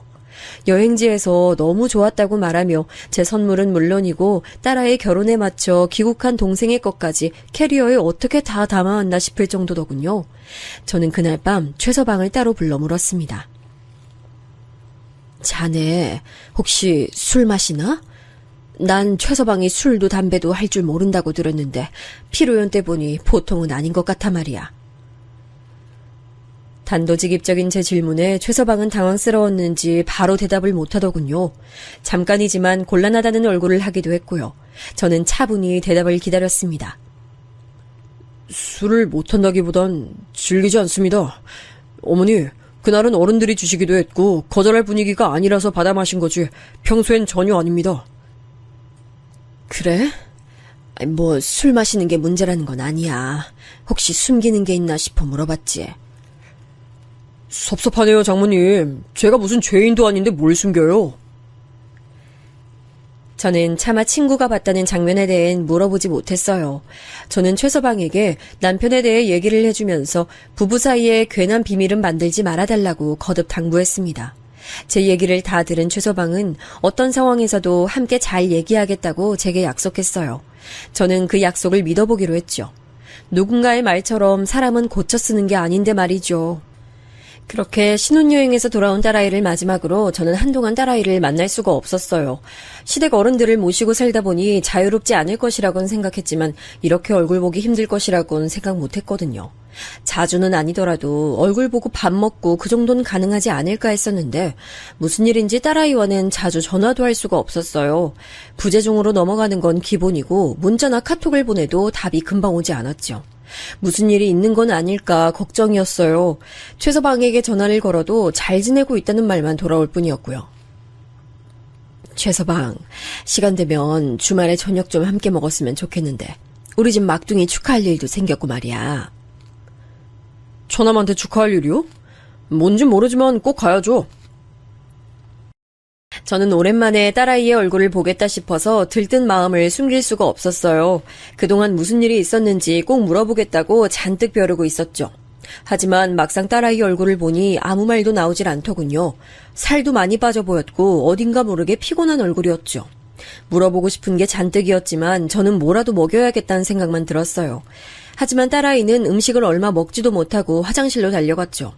최서방은 별거 아니라는 얼굴로 딸아이를 따라가더니 곧 함께 자리로 돌아왔어요. 그 모습을 보는데 순간 머릿속에 지나가는 게 있더라고요. 현지야, 너 임신했어? 제 질문에 딸아이는 수줍게 고개를 끄덕이며 아랫배를 만지작거렸어요. 저는 제가 곧 할머니가 된다는 사실에 깜짝 놀라고 말았죠. 안정이 필요하다고 해서 병원에 좀 있었어요. 그래서 연락이 잘 안 되기도 했고. 저희 어머니께서도 확실해지면 연락드리는 게 좋겠다고 말씀하셨어요. 최서방은 무언가 말하려는 딸아이의 손을 잡으며 제게 말했어요. 저 역시 딸아이를 가졌을 때 몸이 많이 약해져서 고생을 했었거든요. 그래서 상황적으로는 이해가 됐지만 그런 힘든 순간에 엄마가 곁에 있어주지 못했다는 게 너무 속상했죠. 시댁이라는 불편한 곳에서 혼자 힘들어했을 딸아이를 생각하면 마음이 아프더군요. 딸아이는 최서방 눈치를 보며 제게 웃어 보였어요. 하지만 저는 그 웃음이 석연치 않았죠. 그럼 며칠만이라도 여기서 좀 있다가 엄마도 너 가졌을 때 고생 많이 했었는데. 어머니, 말씀은 정말 감사하지만 이 사람 건강 챙겨주는 사람들도 집에 상주하고 있으니까 너무 걱정 마세요. 그래도 엄마 마음이 그게 아니야. 현지도 내가 챙겨주는 게 더 편할 거 아니야. 전혀 모르는 사람들보다는. 그러니까 최서방. 당연히 어머니께서 잘 챙겨주시겠지만 그렇다고 어머니께서 전문가는 아니시잖아요? 이 사람 컨디션 체크는 그냥 전문가한테 맡기는 게 어떻겠어요? 제 말에도 최서방은 단호하게 절대 그럴 수 없다 하더군요. 울컥한 마음이 들었지만 붙잡아둘 명분이 없었어요. 하지만 이대로 딸아이를 보내면 안 된다는 생각이 든 것도 사실이었죠. 엄마 괜찮아요. 입덧이 좀 심하긴 한데 시댁 어른들이랑 집안일 봐주시는 분들이 세심하게 잘 챙겨주시거든요. 제가 서운한 기색이 역력하자 딸아이가 한마디 하더군요. 하지만 그 모습마저도 제 눈엔 어색하게 보일 뿐이었죠. 그날 저는 내키진 않았지만 아이들을 다시 보내야 됐어요. 딸아이가 타고 간 차가 멀어질 때까지 내려다봤죠. 그날 이후 딸아이와는 또 연락이 닿지 않았어요. 이번엔 문자조차 읽지 않더라고요. 카톡엔 사라지지 않은 일이 쌓여만 갔습니다. 거기다 최서방도 연락이 닿지 않았고요. 이대로는 도저히 안 되겠다 싶어 딸아이와 초중고를 함께 다녀 많이 가까운 미진이에게 전화를 했습니다. 미진이 역시 딸아이와 연락이 되지 않는다 하더군요. 안 그래도 연락이 안 돼서 어머님께 전화드리려고 했어요. 저번 주에 전화하다가 끊겼거든요. 입덧이 너무 심하다고 힘들다고 하더니 갑자기 전화가 툭 끊겼어요. 그리고는 소식이 없네요. 다른 말은 없고? 혹시 그동안 연락하면서 수상하다거나 뭐 이상한 일은 없었어? 딱히 그런 말은 없었어요. 그냥 서둘러 전화 끊는 일이 많았다는 것 정도? 말도 없이 그냥 뚝 끊어버리는 일이 대다수였죠. 나중에 물어보면 남편이 들어와서라거나 시댁 어른께서 찾으셔서 그랬다고 하는데 아무리 그래도 그렇게 전화를 끊는 일이 어딨냐고 했더니 미안하다고만 하더라고요. 저는 점점 더 뭔가 이상하다는 생각과 함께 머릿속에 경보기가 울렸어요. 저는 내친 김에 최서방 회사에 찾아갔죠. 하지만 출장 갔다고 하면서 연락이 어렵다고 하더라고요. 내가 최서방 장모예요. 너무 급한 일이라서 그런데 어떻게 연락할 방법이 없나요? 죄송합니다. 중요한 출장이라 저희도 당장 연락을 전달하기가 어렵습니다. 하지만 오셨다고 메모 남겨둘게요. 저는 너무 급해서 그러니 어떻게 방법을 찾아볼 수 없겠냐 물었지만 돌아오는 대답은 하나더군요. 온몸에 힘이 하나도 들어가지 않았어요. 겨우 집에 들어오니 아들이 어디 아픈 건 아니냐고 걱정스럽게 바라봤죠. 너희 누나가 연락이 안 되네. 최서방도 마찬가지고. 출장 갔다곤 하는데 아무리 그래도 이렇게 연락이 안 될 수 있어?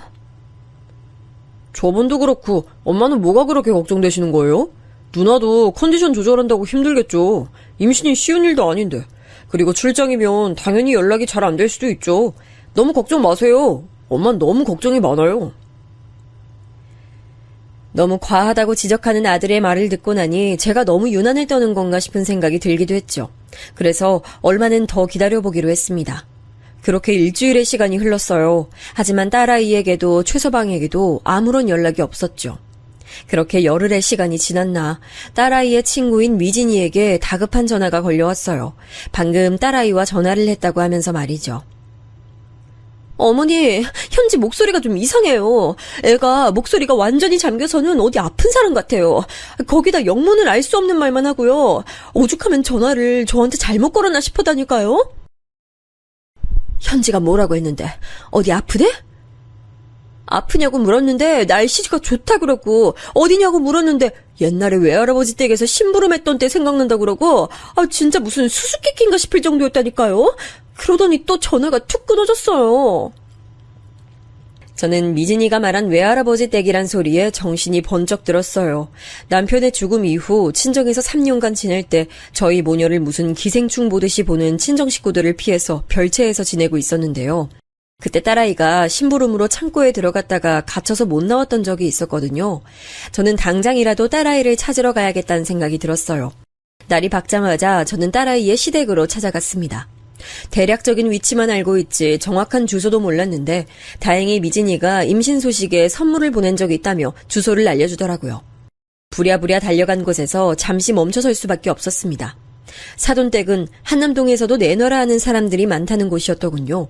입구에서부터 들어가는 게 쉽지 않았어요. 사전에 연락을 받지 못했다고 하면서 아예 들여보내주질 않았죠. 저는 사돈댁에 인사하러 왔다고 말했지만 저를 아래 위로 훑어보는 사람들이 들은 척도 안 했죠. 확인해 보세요. 제 말이 맞는지 아닌지. 그럼 될 거 아니냐고요. 여기서 이러시면 곤란해요. 방문자 명단에 없으시면 들어가실 수가 없단 말입니다. 여기가 아무나 들어가는 데가 아니에요. 기가 막혔습니다. 한참 실랑이를 하는데 갑자기 차 한 대가 멈춰서더니 최서방이 내리며 저를 불렀어요.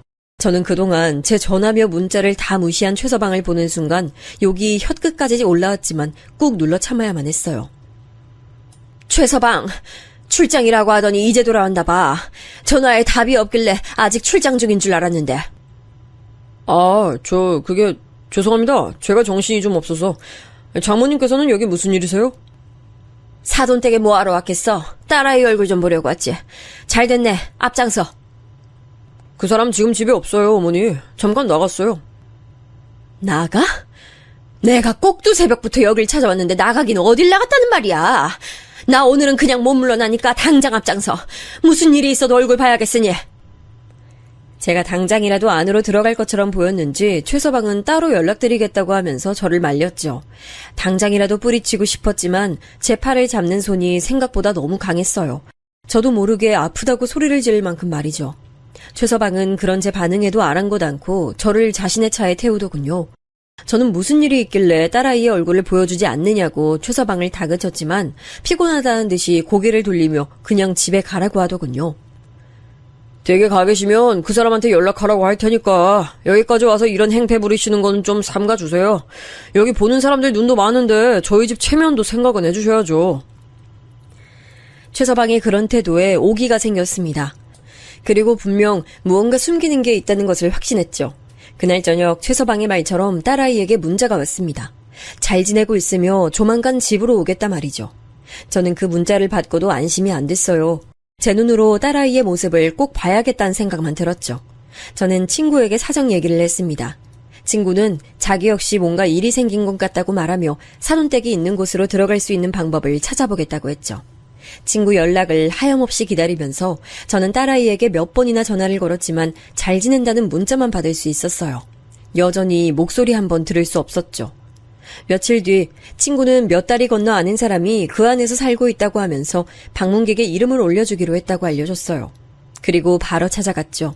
혹시나 관리인이 저를 알아보면 어떻게 하나 긴장했지만 다른 사람이더군요. 친구와 함께 들어간 저는 바로 사돈댁으로 향했습니다. 집에서 일하는 사람들만 있을 뿐 사돈도 최서방도 나가고 없었죠. 처음엔 아무도 없다고 들여보내주질 않아서 이대로 물러나야 하나 싶었는데 곧 정장을 차려입은 여자분이 나와선 잠시 들어오라고 했죠. 꽤나 높은 사람인지 다들 그 사람한테 고개를 숙이더군요. 저를 거실로 안내한 그 사람은 사돈은 부부 동반으로 크루즈 여행 중이라 만날 수 없다고 했어요. 저는 딸아이를 좀 보고 싶은데요. 집에 없나요? 작은 사모님께서는 안정기에 접어들어 체력 회복을 위해 잠시 지방에 가셨습니다. 휴양이요? 어디로요? 저는 전혀 들은 바 없는 이야기라 어디로 간 것이냐 물었지만 여자는 알려줄 수 없단 말만 했습니다. 최서방도 알고 있냐고 물었지만 마찬가지로 대답할 수 없단 대답이 돌아왔고요. 도대체 뭐가 시원하게 해결되는 것이 없어 답답한 찰나 여자는 이제 그만 나가달란 말을 하면서 제 가방을 들었어요. 내 딸 어디 있는지 알려주세요. 얼굴도 안 보여주고 목소리도 못 듣고 잘 지낸단 문자가 전부인데 걱정 안 되게 생겼어요? 안정기에 접어들었다고 하면서 체력 회복은 또 무슨 말이에요? 말이 된다고 생각해요? 당신들 돈이 아무리 많아도 사람을 이렇게 대우하면 안 되죠. 드릴 말씀 없습니다. 가방 가지고 나가주세요. 여자는 제 손에 가방을 꼭 쥐어주며 나가라고 했죠. 그런데 제 손을 쥐는 그 느낌이 이상하더라고요. 가방을 건네줄 때 그렇게 손을 잡는 경우가 없지 않나 싶으면서 말이죠. 여자는 제 눈을 똑바로 바라보더니 가방 잘 챙겨가란 말을 남기곤 저를 밖으로 쫓아냈죠. 친구는 어떻게 됐냐 물었지만 저는 대답 대신 가방을 열었습니다. 그 안엔 못 보던 종이봉투가 들어있었어요. 그 속엔 짧은 쪽지와 함께 USB가 들어있었습니다. 딸을 구하셔야 합니다. 지하실. 급하게 휘갈겨 쓴 메시지에 저는 심장이 떨어져 내리는 기분이었습니다. 지하실이라니 딸을 구하라는 말은 또 무슨 말인가 싶었죠. 저는 떨리는 손으로 USB를 연결해 내용물을 확인했습니다. CCTV 화면이 뜨더니 곧 최서방이 보였어요. 소리는 담겨있지 않았지만 최서방이 어디론가 향해 소리를 지르고 있었습니다. 화면 한쪽에서 딸아이 모습이 보였습니다. 그때보다 더 살이 빠져 보였고 배가 살짝 불러있었어요. 그때였어요. 갑자기 최서방이 성큼성큼 딸아이에게 다가가더니 다짜고짜 딸아이의 머리채를 붙들고는 사정없이 뺨을 때렸죠. 저는 너무 놀라 소리도 지르지 못하고 입을 틀어막았습니다. 몇 번이나 딸아이를 때리더니 이젠 어디론가 딸아이를 끌고 가더라고요. 딸아이는 끌려가면서도 배를 어떻게든 보호하려고 감싸쥐고 있었고요. 영상은 그렇게 끝이 났지만 저와 친구는 한마디도 하지 못했습니다. 머리로는 당장 집으로 쳐들어가 딸아이를 데리고 나와야 한다 했지만 손끝 하나도 움직일 수 없었죠. 때리는 사람도 맞는 사람도 이번이 처음은 아닌 게 분명했습니다. 야, 정신 차려. 지금 네가 멍하게 있을 때야? 당장 경찰 불러야지. 야! 저는 친구의 외침에 겨우 정신 차렸습니다. 제가 떨리는 손으로 핸드폰도 제대로 꺼내질 못하자 친구는 저를 대신해 경찰에 신고까지 마쳤죠. 저는 아들에게도 전화를 걸어 사정 얘기를 했습니다. 아들은 당장 주소를 남겨달라고 하곤 제게 경찰이 올 때까지 절대 먼저 들어가면 안 된다 하더군요. 곧 경찰이 도착하고 저는 제가 본 영상을 그대로 보여줬습니다. 경찰도 깜짝 놀란 얼굴을 하더니 바로 119와 지원을 요청하곤 사돈댁으로 향했죠. 경찰은 제게 들어오면 안 된다고 했지만 저는 다 뿌리치고 따라 들어갔습니다. 입구에서부터 실랑이가 벌어지고 있었어요. 경찰의 말에도 그런 일 없다고 말하며 절대 들어오면 안 된다고 사람들이 막아서고 있었죠. 얼마 안 있어 증원된 경찰과 함께 최서방 얼굴도 보였습니다. 오해라고 말하며 집에는 아무도 없다고 말하더라고요. 여기가 어디라고 들어와? 집에 아무도 없다니까? 장모님 진짜 왜 그러세요? 그 사람 별장에서 쉬고 있다니까요.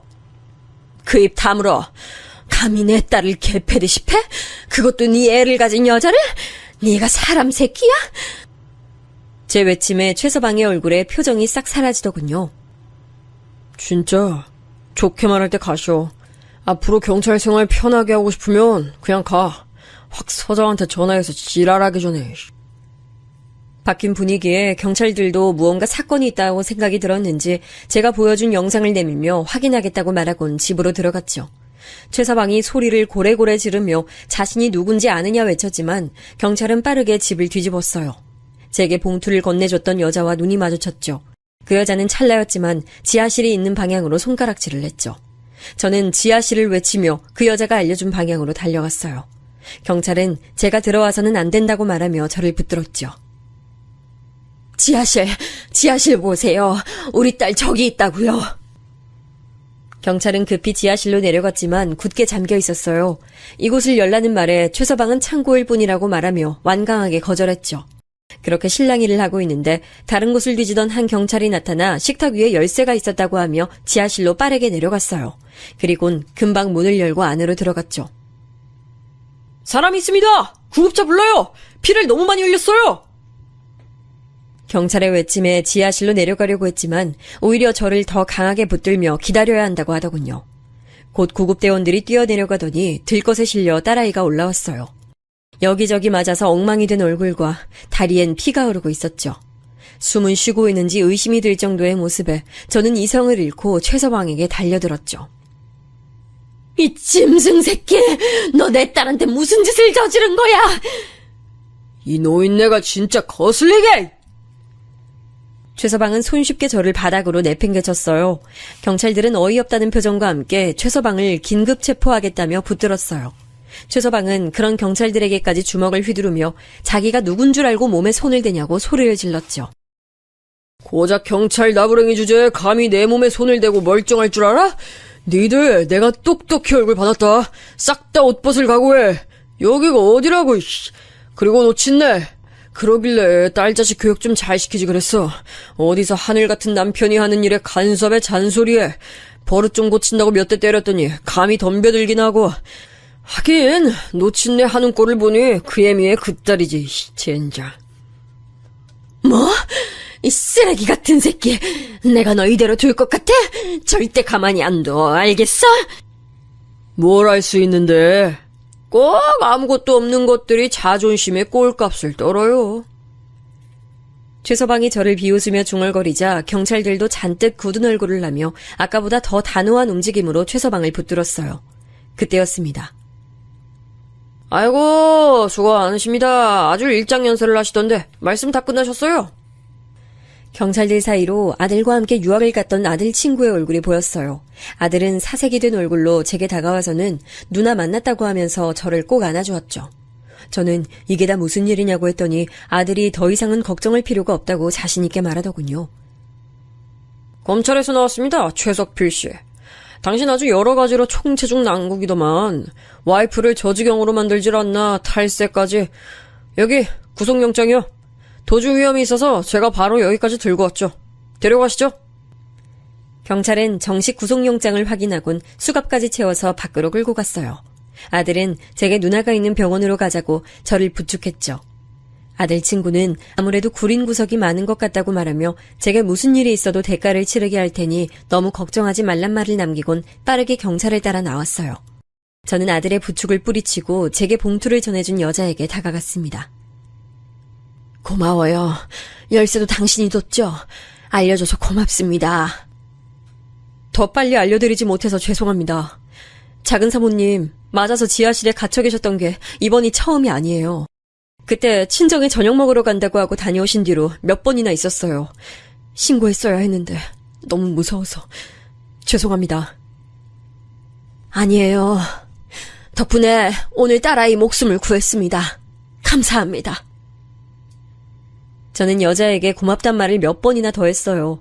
아들은 여자에게 혹시 재판에 증인이 되어줄 수 있냐고 물었고 여자는 무조건 나가겠다고 했어요. 혹시 모를 상태를 대비해 아들은 자신과 함께 나가시는 게 좋을 것 같다고 말했고 여자도 저와 함께 그 집을 나왔죠. 밖으로 나왔더니 친구 모습이 보이질 않았어요. 아들 말에 의하면 구급대를 따라 병원으로 갔다고 하더군요. 저는 바로 딸을 보러 병원을 갔습니다.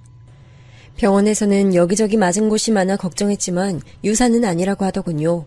그 상황에서도 아이를 지키려고 배를 감싸던 딸아이의 모습이 떠올라 눈물이 흘렀죠.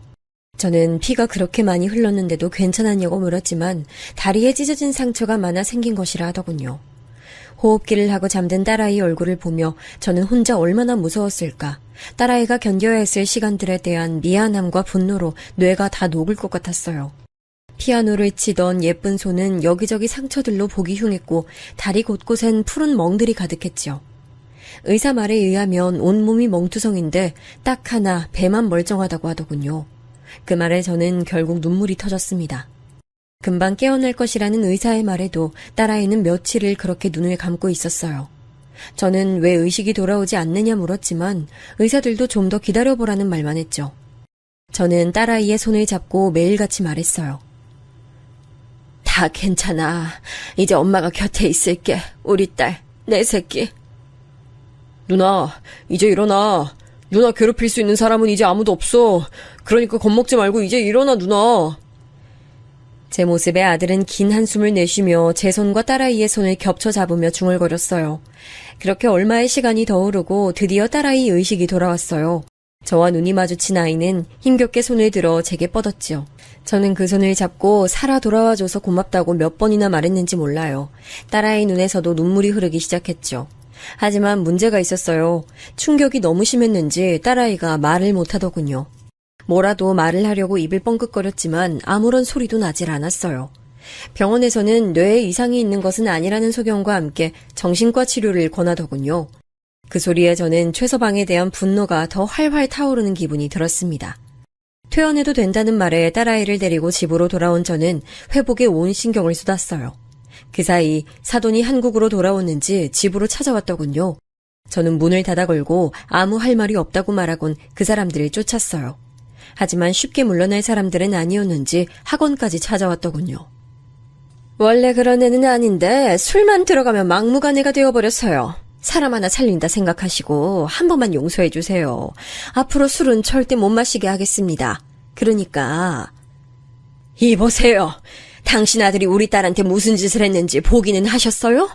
영상 아주 잘 남아있을 텐데 그걸 봤으면서 내 앞에 나타나서 용서? 용서란 말을 입에 올려요? 저희가 그 점에 대해선 충분히 보상을 해드릴 테니. 보상이요? 무슨 보상? 돈? 집? 부동산? 뭘로 보상하시려고요? 당신들은 그런 걸로 보상이 되는 모양인데 우린 아니거든요. 당신 아들이 저지른 죄가 그거 하나만은 아니던데. 우리한테 이렇게 찾아와서 빈다고 해결될 일이겠어요? 알아보니 저지른 범죄들이 한두 가지가 아니던데 그동안은 그 돈으로 입막음이 됐을진 몰라도 이번엔 천만의 말씀이에요. 그러니까 돌아가세요. 자꾸만 저를 붙들며 이야기해보자고 하는 안사돈의 손을 강하게 뿌리쳤습니다. 자식의 잘못된 모습을 그대로 방치한 것도 죄라면 죄일 텐데 이 사람들은 그저 원래 그런 애가 아니라는 말로 얼버무리려고 하는 게 너무나도 가증스러웠죠. 그대로 나가려다 저는 그 사람들을 바라보며 말했습니다. 해주실 게 딱 하나 있네요. 이혼 서류, 친자 포기와 양육 포기 서류. 그것들 보낼 테니 도장 찍으세요. 딸아이한테 미안한 마음이 조금이라도 남아있다면 말이에요. 그걸로 저희 집에 뭔가 바랄 생각은 꿈도 꾸지 마시고요. 그리고 어떤 게 아들을 위한 일인지 생각이라는 것 좀 하고 사세요. 저는 뒤도 돌아보지 않고 카페를 벗어났고 변호사를 통해 그 모든 서류들을 받을 수 있었습니다.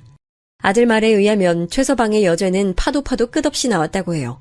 주류 밀수는 기본에 마약까지도 얽혀 있었으며 그간 사람을 때리고 합의한 전적이 한두 번이 아니라고 했죠.